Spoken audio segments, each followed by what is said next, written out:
Bonjour à tous, nous sommes en compagnie aujourd'hui de Gila Manolson, une grande auteure et conférencière qui a écrit des livres sur les relations hommes-femmes dans la Torah, découvrant son parcours et son œuvre. Parlez-nous un peu de vous et de votre parcours. Comment avez-vous découvert le judaïsme et la Torah? I grew up in a very, very assimilated family in a completely non-Jewish area. I never even had Jewish friends growing up, and like I always felt so left out at Christmas time, you know. Where was that? This was outside of Philadelphia, Pennsylvania, in America. Amazing.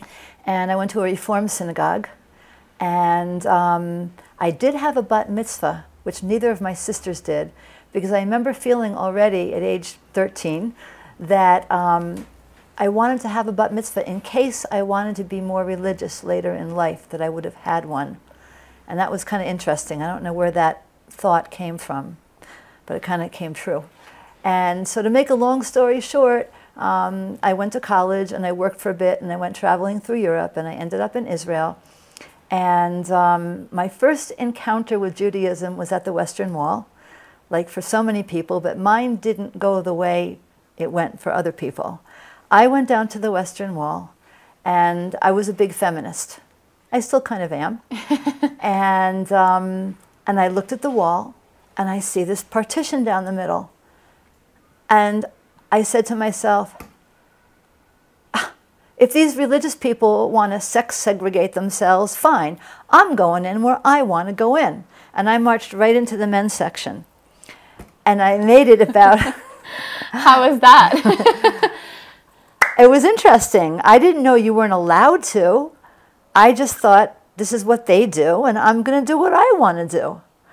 And so, the men's section's bigger. I figured it's more important, so I'm going to go in there.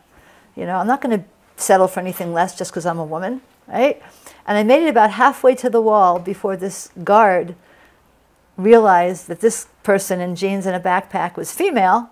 And he says to me in broken English, you know, no, no, no, you not to be here, you to be there. And he kind of escorted me out, and I was seeing red, absolutely just seeing red about Judaism. I wanted nothing to do with it. I walked around the old city for a few hours, let off some steam, and then something pulled me back to the Kotel.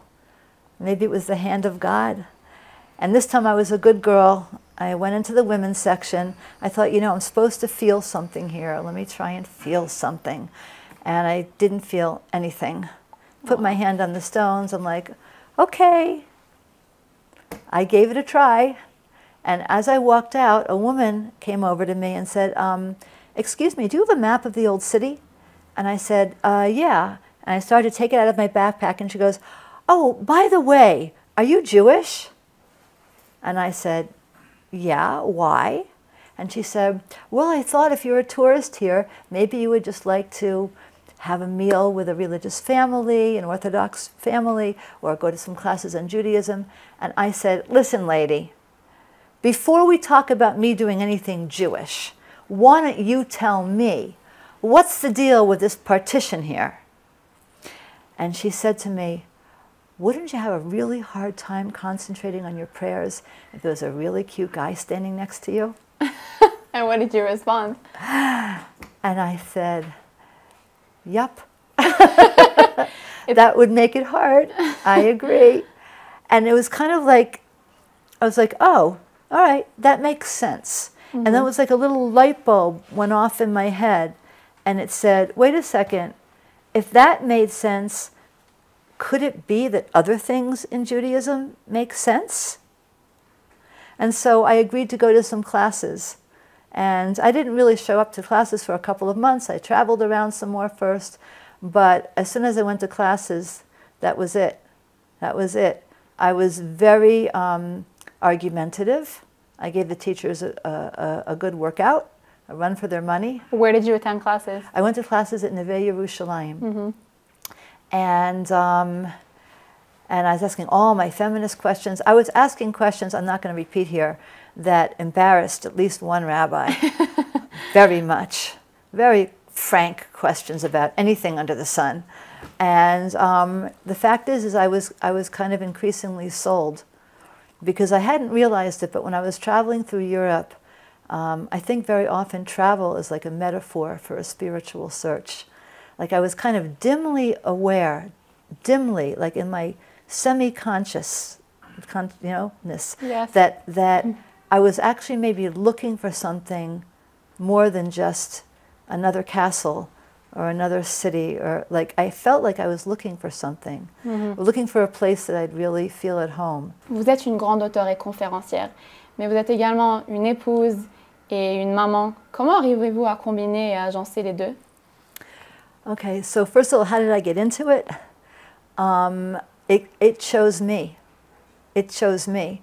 I was teaching classes on discovery, and what I saw was that discovery was meant to be a program for non-religious people to introduce them to Judaism. Okay. And all these religious kids were like switching their kippas for like a baseball cap and kind of rolling up their sleeves and hitching up their skirts a little bit so they could like get onto the program. And I suddenly realized that all these religious kids needed a different approach to Judaism than the one they got in their religious schools, right. Some of them. And that's what I was doing. I was explaining practically what are the benefits of the Jewish approach to relationships, what are the benefits of dressing modestly. And it was a whole different perspective for them. And when I realized, oh my gosh, there's all these people out there who have never heard this, like, I had to write a book. That was it. I have a big mouth, but it's only so big, and it can only reach so many people. Right. And so I was like, I'm going to write a book, and that's what happened. And how did I do it with children? Good question.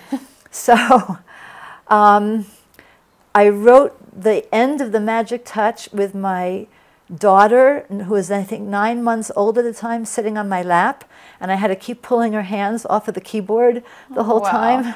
That's impressive. And I remember going over the edits from my editor for the book Outside Inside when I was in Beit HaChlama, which is like the kind of maternal recovery home after my 7th child was born.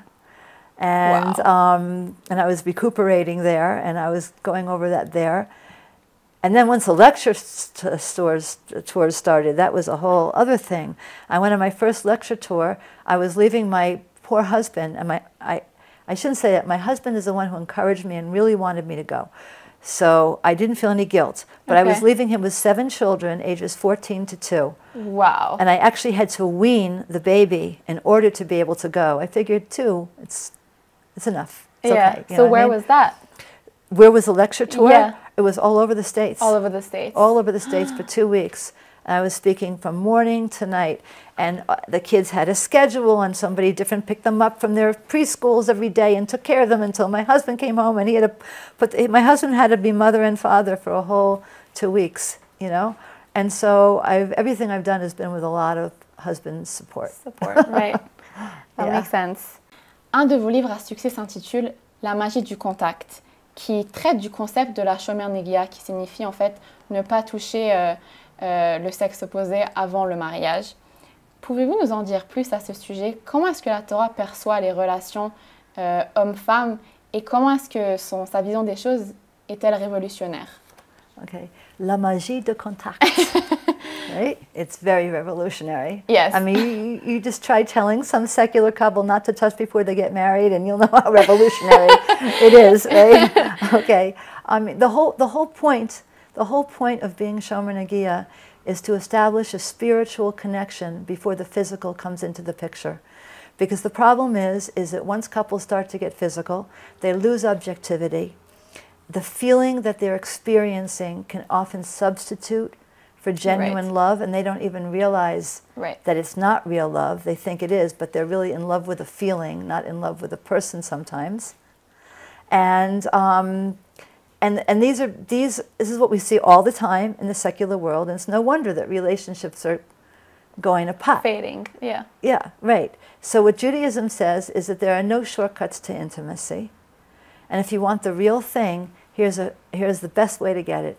Leave all the physical stuff on the side, build up a genuine relationship that instead of working skin to skin, works heart to heart, soul to soul. And then once you have that, you bring in the physical side. But now the physical side, instead of determining this feeling of closeness and connection that might be just built on air, will be expressing something real that was built up in the absence of physicality. Right. That's the whole idea. And it's totally revolutionary because everybody out there is always putting the cart before the horse. Yeah. Okay? They're getting physical before they have any deep connection that it's meant to express. Correct. It corrupts relationship. It totally corrupts Right. relationships. It puts everything out of balance because in Judaism, spiritual and physical are meant to work together. The spiritual is meant to determine the direction that something goes and the quality of it, and the physical is meant to express it. But when you reverse that, and suddenly the physical is pulling you into something and keeping you in something which might not even be good for you or healthy for you, but you can't get out of it because you feel so connected because you've been physical, and the spiritual gets all messed up and pushed to the side and confused. Right.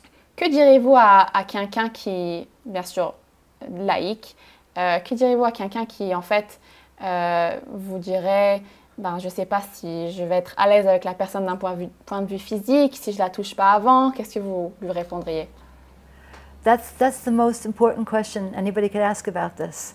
And what's really interesting is when I look back on when I was dating my husband, I never had that question. Really? I never, and you know, I come from the secular world. I'm not like naive, but I never, ever asked myself, but what if I don't like the way he touches me? What Right. if I don't, you know, something's not good physically? I never did, and I had to really think about why didn't I? I'm not stupid. It's a good question, and I realized that in the process of becoming religious, I think I had unconsciously redefined sexuality. I think sexuality in the secular world, particularly in the hookup culture on college campuses, is very much performance oriented. You know, it's been reduced, so Correct. reduced to a performance. Yeah. Okay? Sexuality in truth is an expression of who you are, and it's an expression of your feelings for the person that you're with. And it's really deep connection. And it's a deep connection. Yeah. It's as inseparable from you as your body language or your handwriting Right. or anything else that expresses who you are. Right. So if you're with a guy and you see the way he is with people, you see the way he hugs his brothers, you see that he's considerate and caring and he's kind. So chances are he's going to be kind and considerate and caring in your intimate relationship as Yeah. well. That's wonderful. It really makes sense. And if he's sensitive, and if you like his hands, and you can tell I'm going to be happy to be touched by these hands. Right. This is a sensitive person. Right. So the point is you want to make sure you're marrying the right person, because you can learn whatever you have to learn technically after you get married with some good communication. But if you marry the wrong person, you're stuck. Correct. And you'll never feel what you want to feel. Vous avez écrit un autre livre à succès qui s'intitule « Au-delà du miroir », qui traite de la tsniout, soit de la pudeur dans le judaïsme. Pouvez-vous nous expliquer comment la Torah perçoit la tsniout? N'est-ce pas un concept archaïque? Pourquoi est-ce que la femme devrait être soumise à de telles contraintes à cause du simple regard déplacé des hommes? Oi! Okay, it's not just because of how men look at them.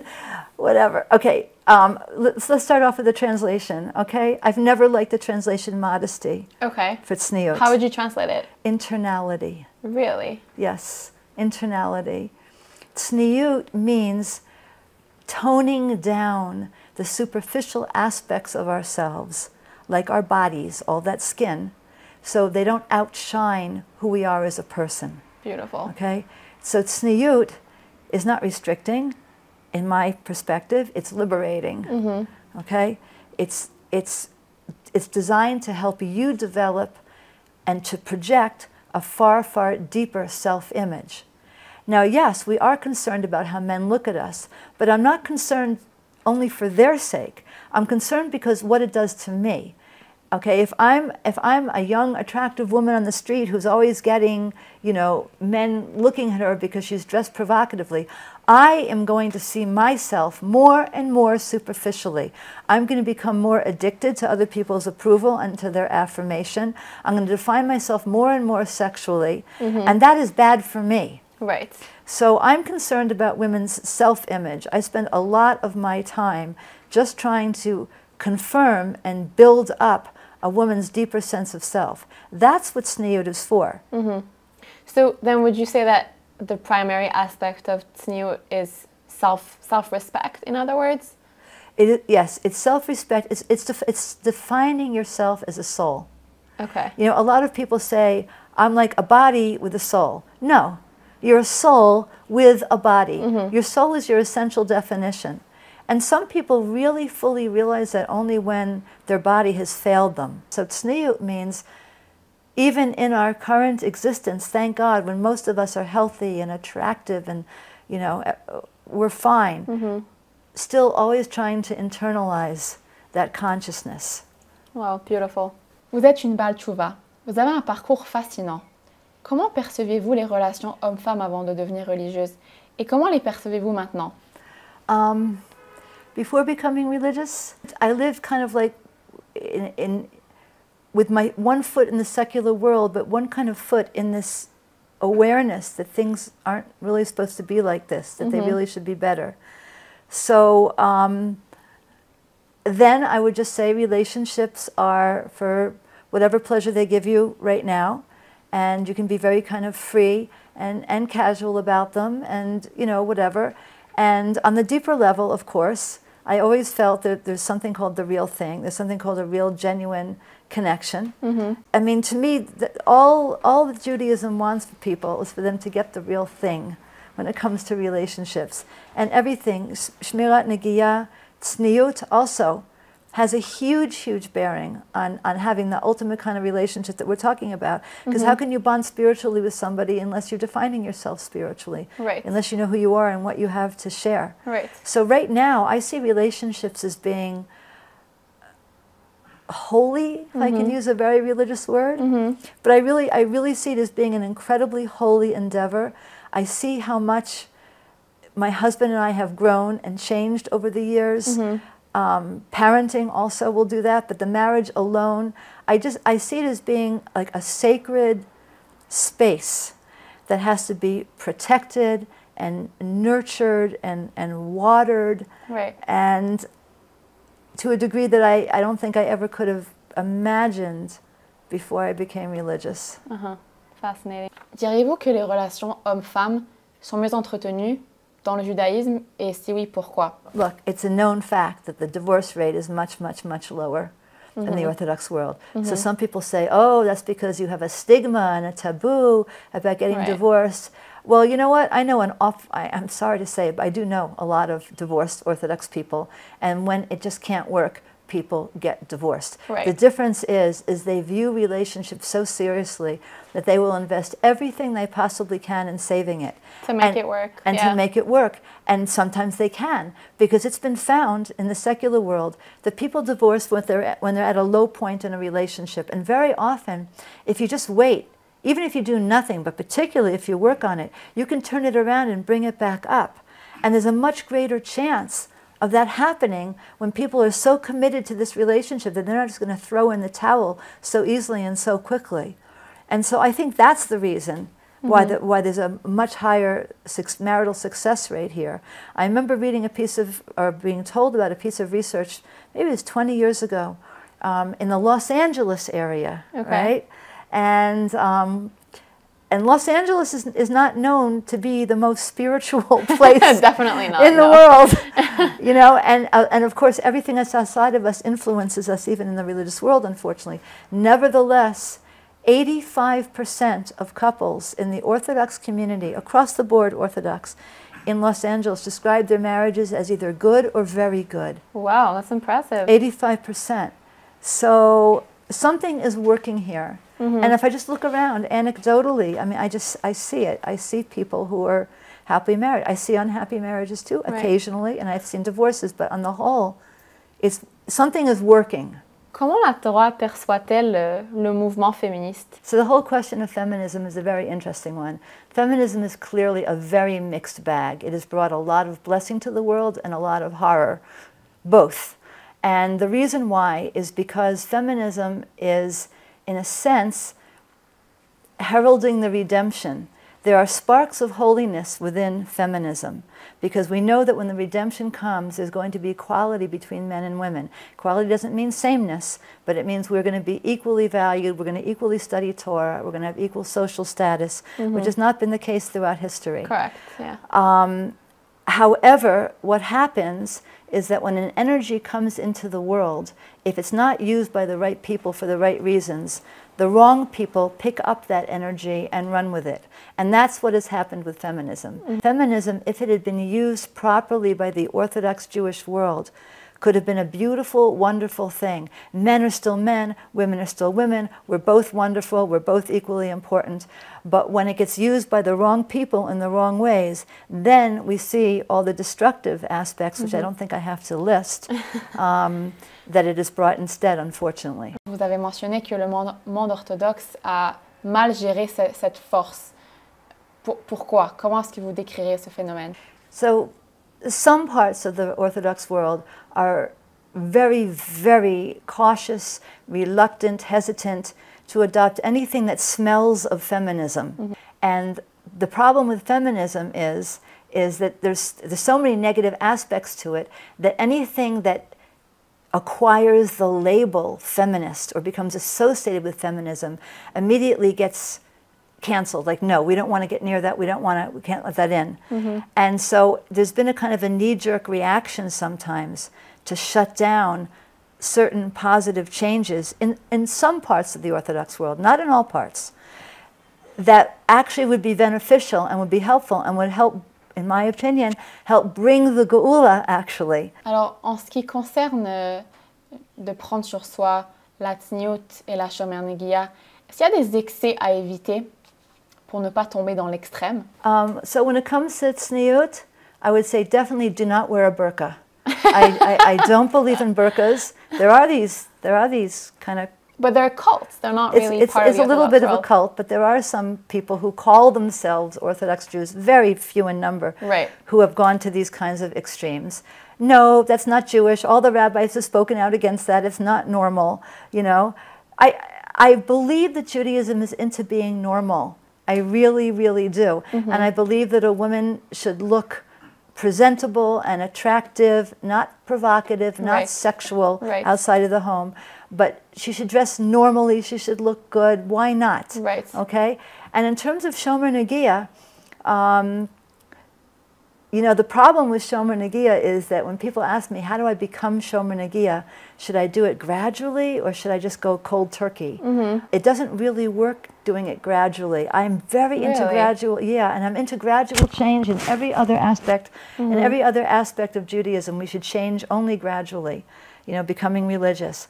But shomer negia, because once you start getting physical, the pull is so strong for more that it's hard to say, okay, this week I'm going to get this physical. Next week I'll only get this physical. Next week, good luck, you know? But what about when it's with one's family members, like uncles and aunts? It's a different, you know, it's a different level. I wouldn't even start with that. I always tell people, I say it sincerely. I said, if the only man that you're hugging is your uncle, I'm thrilled. Really. Right. Yeah, that makes sense. Yeah, that's not where you start. That's later down the line, you know. Okay. Pourquoi pensez-vous que vos livres ont autant de portée, tant chez les juifs que chez les non-juifs? I think part of it is just because I try to be very, very down to earth. People have told me my books sound like me talking. People have said it sounds like my big sister talking to me. And they're just very direct, nothing lofty. I just try and get right into the guts of a person, if you know what I mean. Wow. That's one reason. And the other thing is I'm talking about things that are really important to everybody. And I'll go further. I'll say I think I'm saying things to people that they already know deep down. That's how I felt when I became religious. I felt like I'm being told things that I always knew somehow. And I feel that that's what happens to my books also, with my books also. When you talk about shomer negia and what a relationship really should be, or you talk about how you really should define yourself spiritually, people know this. They just need to hear it. They need someone to say it in a way they can relate to. And then it just blossoms inside of them. Merci Madame Manolson de votre intervention aujourd'hui. Merci à tous et à très bientôt sur Torah-Box.